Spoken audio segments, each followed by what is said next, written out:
ফিরে দেখা পরিবারের পক্ষ থেকে আপনাদের স্বাগত জানাই।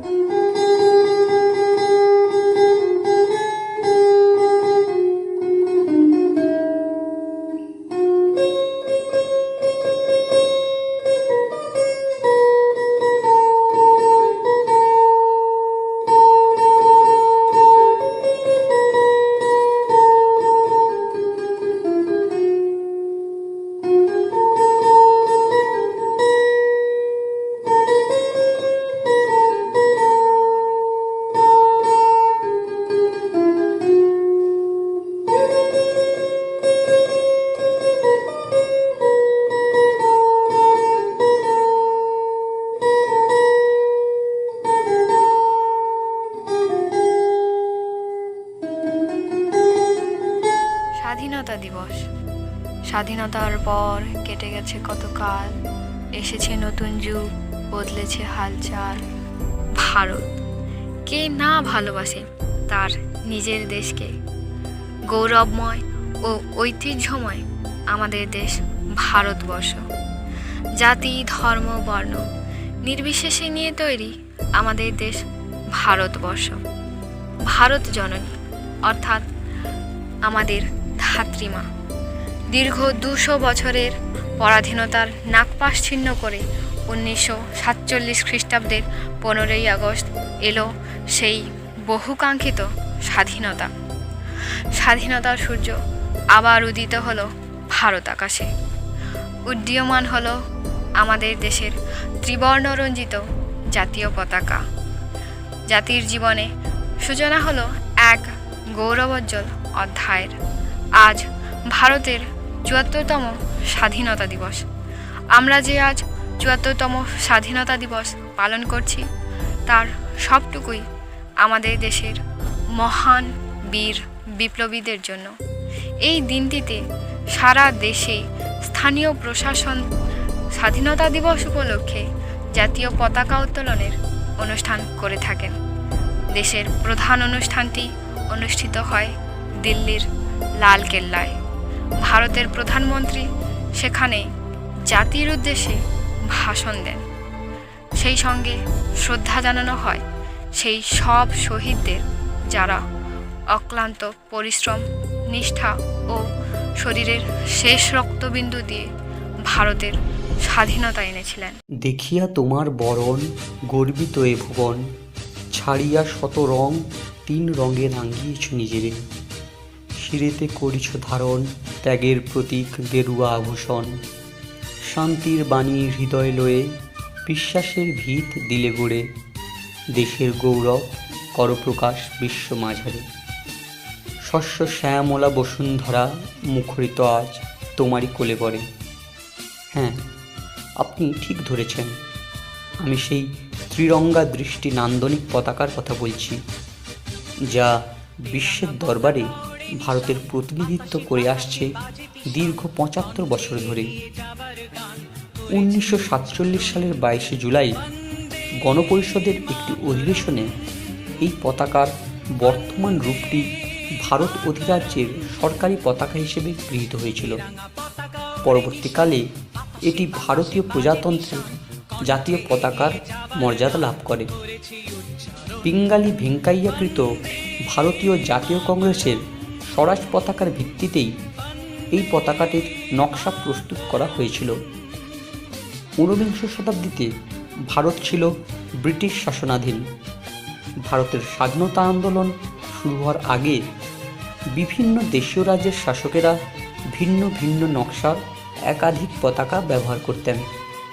1857 সালের মহাবিদ্রোহের পরে ভারত প্রত্যক্ষভাবে ব্রিটিশ সাম্রাজ্যের অধীনে এলে ভারতের তদানীন্তন ব্রিটিশ শাসকবর্গ একক ভারতীয় পতাকার ধারণাটি প্রথম উত্থাপন করেন। ব্লু ও রেড এনসেন্ট পতাকা দুটির ঊর্ধ্ব বাম কোয়াড্রেন্টে থাকত ইউনিয়ন ফ্ল্যাগ এবং দক্ষিণার্ধের মধ্যভাগে রাজমুকুট বেষ্টিত একটি স্টার অফ ইন্ডিয়া। এই স্টারটি ভারতীয়ত্বের প্রকাশক। দ্বিতীয় বিশ্বযুদ্ধের সময় 1945 থেকে 1947 এই সময় পর্বে জাতিসংঘে এই পতাকাটি ভারতের পতাকা হিসেবে ব্যবহৃত হতো। বিংশ শতাব্দীর প্রারম্ভে ব্রিটিশ ঔপনিবেশিক শাসনের অধীনতা পাশ থেকে মুক্তিলাভের উদ্দেশ্যেই ভারতের স্বাধীনতা আন্দোলন তার গুরুত্ব অর্জন করতে শুরু করলে একটি জাতীয় পতাকার প্রয়োজনীয়তা বিশেষভাবে অনুভূত হয়। 1904 সালে স্বামী বিবেকানন্দের আইরিশ শিষ্যা ভগিনী নিবেদিতা ভারতের প্রথম জাতীয় পতাকার রূপদান করেন।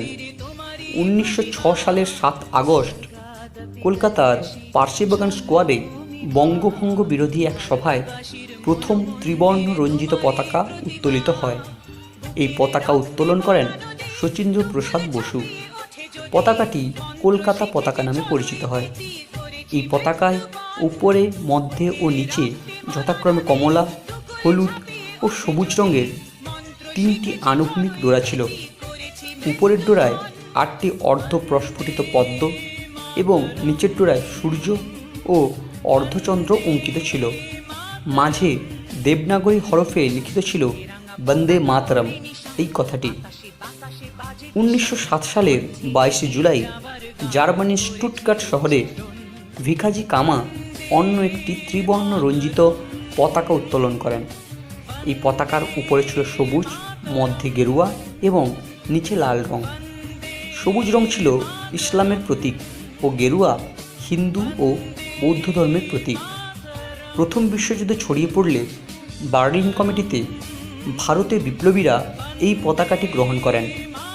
সেই থেকে এটি বার্লিন কমিটি পতাকা নামে পরিচিত। 1916 সালে মহাত্মা গান্ধীর প্রদর্শিত পথে হস্তচালিত চরকা ছিল ভারতের অর্থনৈতিক পুনর্জাগরণের প্রতীক। ভেঙ্কাইয়া লাল ও সবুজ প্রেক্ষাপটে চরকার ছবি সম্বলিত একটি পতাকা প্রস্তুত করেন, কিন্তু গান্ধীজি মনে করেন এই পতাকাটিতে ভারতের সকল ধর্ম সম্প্রদায়ের প্রতিফলন ঘটেনি। পতাকার এই সাম্প্রদায়িক প্রতিনিধিত্বের বিষয়টি অনেকের মনে অসন্তোষ সৃষ্টি করে। এইসব দাবির প্রেক্ষাপটে সমস্যা সমাধানের লক্ষ্যে 1931 সালের করাচি অধিবেশনে পতাকা সংক্রান্ত সর্বশেষ প্রস্তাবটি পাশ হয়। পিঙ্গালি ভেঙ্কাইয়া অঙ্কিত একটি ত্রিবর্ণ রঞ্জিত পতাকা গৃহীত হয়। এই পতাকায় আনুভূমিক গেরুয়া, সাদা ও সবুজের মধ্যস্থলে একটি চরকা খচিত ছিল। একই সময় আজাদ হিন্দ ফৌজ ব্যবহৃত পতাকায় আজাদ হিন্দ কথাটি ও চরকার পরিবর্তে একটি লম্ফমান বাঘের ছবি যুক্ত করা হয়। এটি ছিল মহাত্মা গান্ধীর অহিংস আন্দোলনের বিরুদ্ধে সুভাষচন্দ্র বসুর সশস্ত্র সংগ্রামের আস্থার প্রতীক। স্বাধীনতা প্রাপ্তির কয়েকদিন পূর্বে ভারতের জাতীয় পতাকার বিষয়ে সিদ্ধান্তে উপনীত হওয়ার জন্য গণপরিষদ স্থাপিত হয়। গণপরিষদ রাজেন্দ্র প্রসাদের নেতৃত্বে একটি বিশেষ কমিটি গঠন করে। এই কমিটির সদস্যরা ছিলেন মৌলানা আবুল কালাম আজাদ, সরোজিনী নাইডু, চক্রবর্তী রাজা গোপালচারী, KM মুন্সি ও BR আম্বেদকর। পতাকা কমিটি স্থাপিত হয় 1947 সালের 23 জুন। এই সময় এই কমিটি পতাকা নিয়ে আলোচনা শুরু করে। 3 সপ্তাহ পরে 1947 সালের 14 জুলাই তারা এই সিদ্ধান্তে উপনীত হন যে ভারতীয় জাতীয় কংগ্রেসের পতাকাটি উপযুক্ত সংস্কারের পর সব দল ও সম্প্রদায়ের কাছে গ্রহণীয় করে তুলে জাতীয় পতাকা হিসেবে গৃহীত হবে। এরপরে এমন প্রস্তাবও গৃহীত হয় যে ভারতে জাতীয় পতাকার কোনো সাম্প্রদায়িক গুরুত্ব থাকবে না। চরকার পরিবর্তে সারনাথ স্তম্ভ থেকে ধর্মচক্রটি গৃহীত হয়। 1947 সালের 15ই আগস্ট স্বাধীন ভারতে প্রথমবার এই পতাকাটি উত্তোলিত হয়।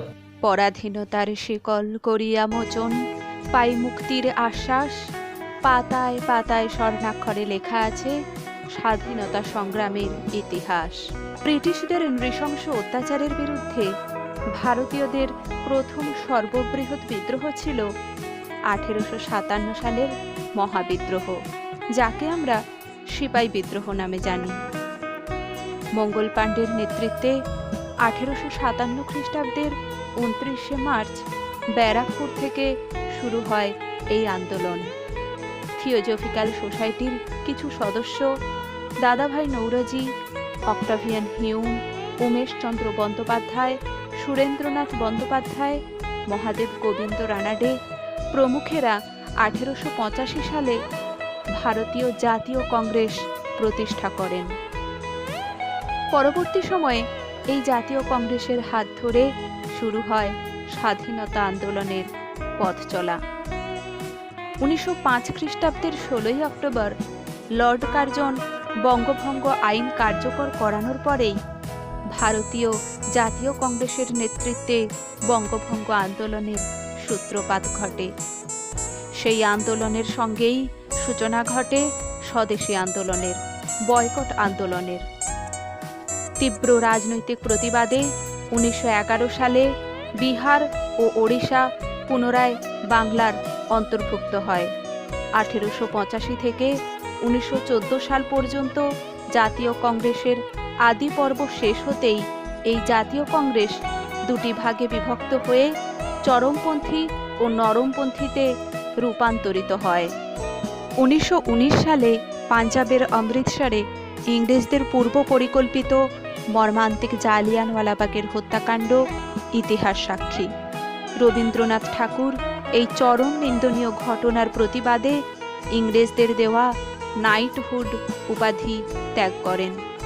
1930 খ্রিস্টাব্দের 12 মার্চ গান্ধীজি 78 জন সত্যাগ্রহীকে নিয়ে গুজরাটের সবরমতী আশ্রম থেকে 200 মাইল দূর পর্যন্ত ডান্ডি অভিযানের সূচনা করেন। 1930 খ্রিস্টাব্দে গান্ধীজির নেতৃত্বে সাইমন কমিশনের আইন অমান্য আন্দোলন শুরু হয়।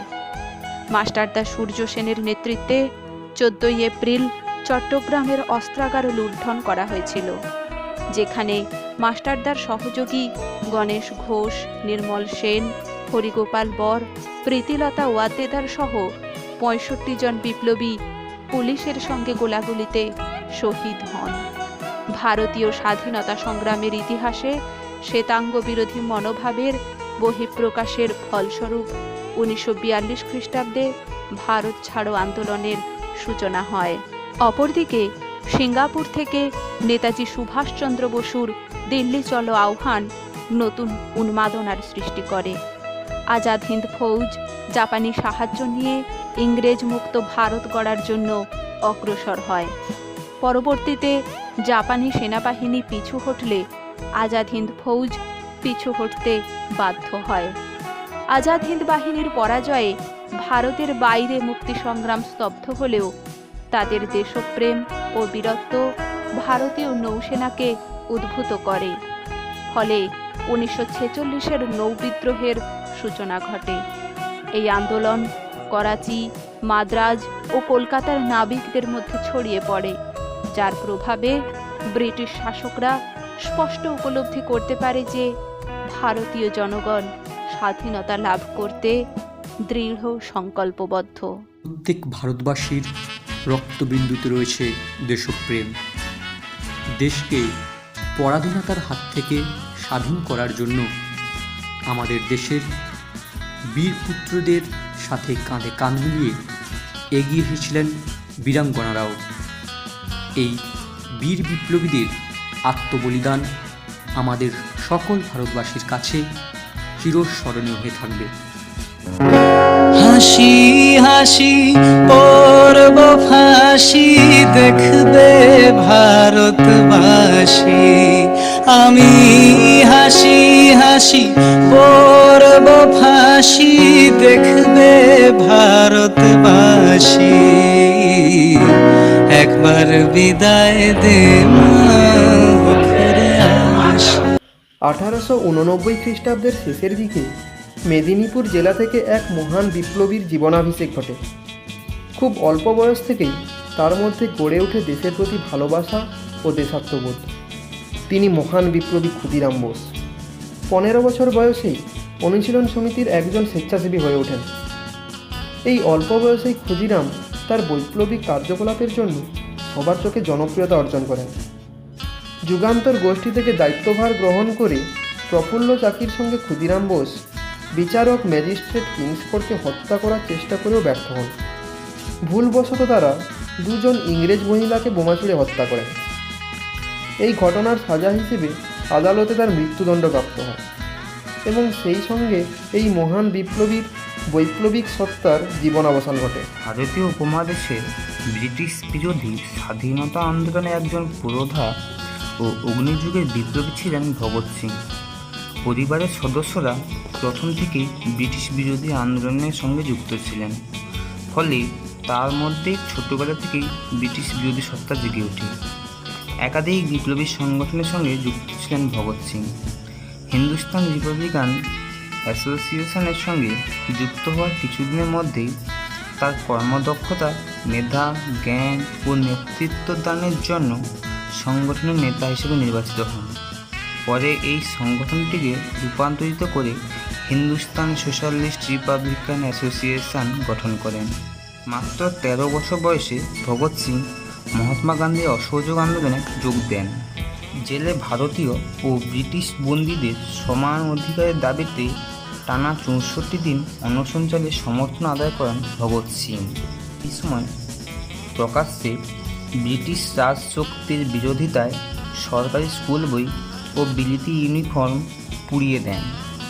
প্রবীণ স্বাধীনতা সংগ্রামী লালা রাজপথ রায়ের হত্যার প্রতিশোধে এক ব্রিটিশ পুলিশ সুপারিনটেন্ডেন্ট মিস্টার স্যান্ডার্সকে গুলি করে হত্যা করায় এই মহান বীর বিপ্লবীর ফাঁসি হয়। যুব সমাজকে স্বাধীনতা সংগ্রামে উদ্বুদ্ধের পাশাপাশি সমাজতন্ত্র উত্থানেও সাহায্য করেন। কেশব গঙ্গাধর তিলক একজন ভারতীয় পণ্ডিত, জাতীয়তাবাদী নেতা, সমাজ সংস্কারক ও আইনজীবী। এই নেতা আমাদের কাছে স্বাধীনতা সংগ্রামী বাল গঙ্গাধর তিলক হিসেবে পরিচিত। তিনি ছিলেন বিখ্যাত লাল বাল পাল ত্রয়ীর অন্যতম একজন। লোকমান্য উপাধিপ্রাপ্ত এই স্বাধীনতা সংগ্রামী ছিলেন ভারতীয় জাতীয়তাবাদী আন্দোলনের জনক এবং প্রথম সাংগঠনিক নেতা। এই মহান বিপ্লবীর ভাষায়, religion and practical life are not different.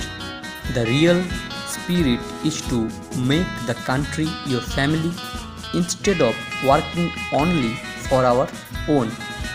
The old beyond is to serve humanity and the next step is to serve God. তিনি প্রথম স্বরাজের কথাটা তুলে ধরেছিলেন।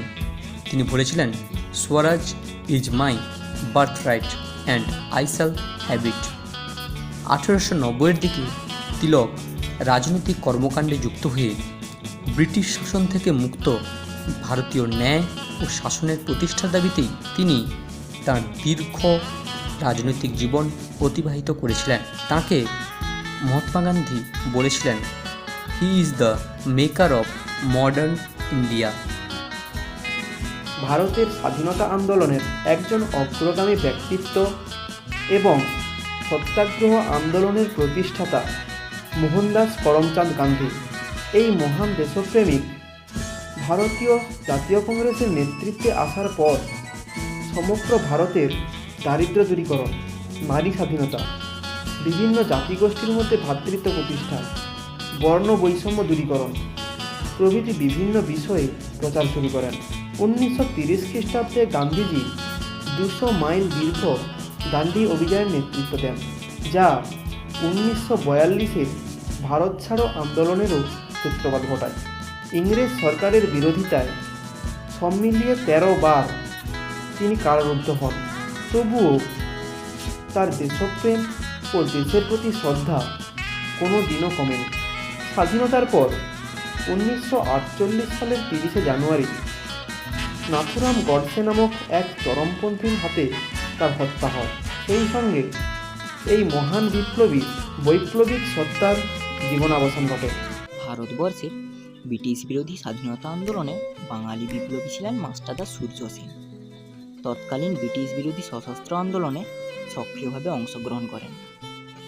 আত্মরক্ষার কৌশল হিসেবে তিনি ন্যাশনাল স্কুলে শিক্ষক হিসেবে যোগ দেন।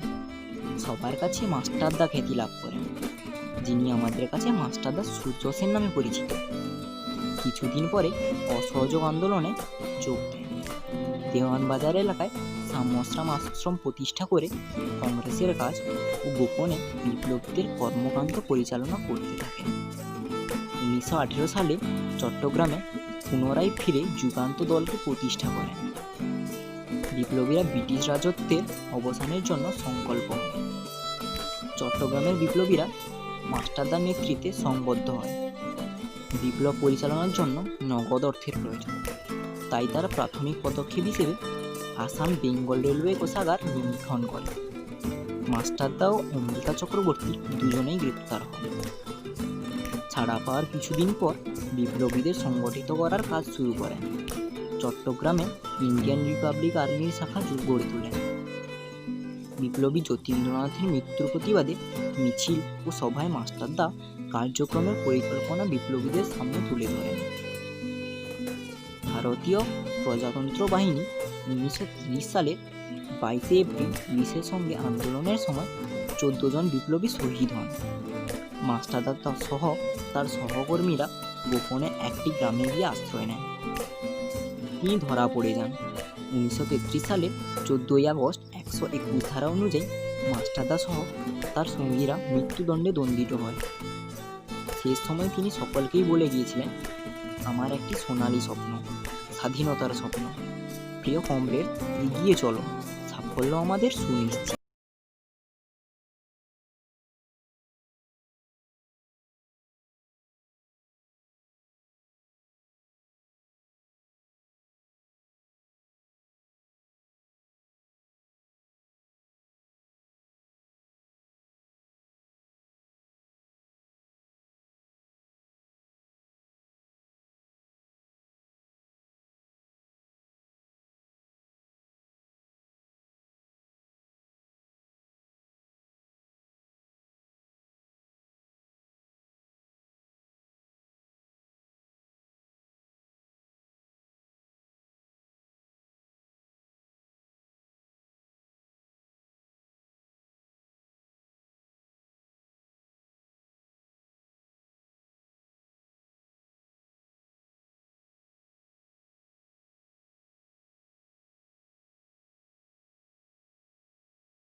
দাদু মহান বিপ্লবী নেত্রী মাতঙ্গিনী হাজরা প্রাণ হারান।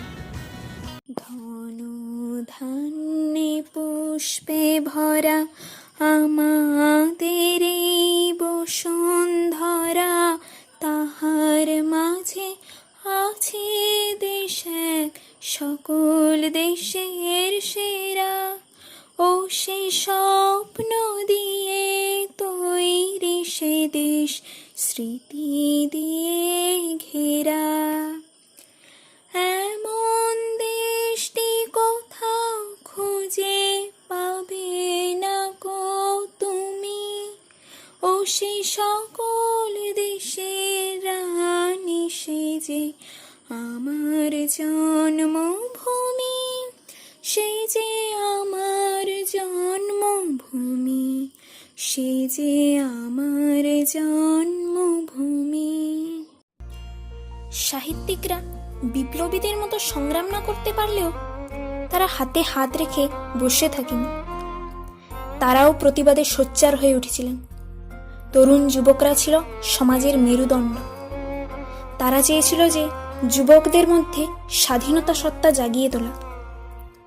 19 শতকের বিশিষ্ট বাঙালি উপন্যাসিক ও বাংলা সাহিত্যের সাহিত্য সম্রাট বঙ্কিমচন্দ্র চট্টোপাধ্যায় জীবিকা সূত্রে ছিলেন ব্রিটিশ রাজ্যের কর্মকর্তা। তার সঙ্গে তিনি ছিলেন বঙ্গদর্শনের প্রতিষ্ঠাতা ও সম্পাদক। সবাই তাকে কমলাকান্ত নামেই চিনতেন। বঙ্কিমচন্দ্র চট্টোপাধ্যায় রচিত আনন্দমঠ উপন্যাসের গান বন্দে মাতরম 1937 সালে ভারতীয় জাতীয় কংগ্রেস কর্তৃক ভারতের জাতীয় স্রোত হিসেবে স্বীকৃতি পায়। বিংশ শতাব্দীর বাংলা মননে কাজী নজরুল ইসলামের মর্যাদা ও গুরুত্ব অপরিসীম। তিনি ছিলেন একদিকে কবি, সাহিত্যিক, সঙ্গীতজ্ঞ, তেমনি অন্যদিকে সাংবাদিক, সম্পাদক ও নাট্যকার। সমগ্র বাংলায় তার কবিতা ও গান সমানভাবে সমাদৃত ছিল। তার কবিতার বিদ্রোহী ভাবধারার কারণেই তিনি বিদ্রোহী কবি নামে পরিচিত।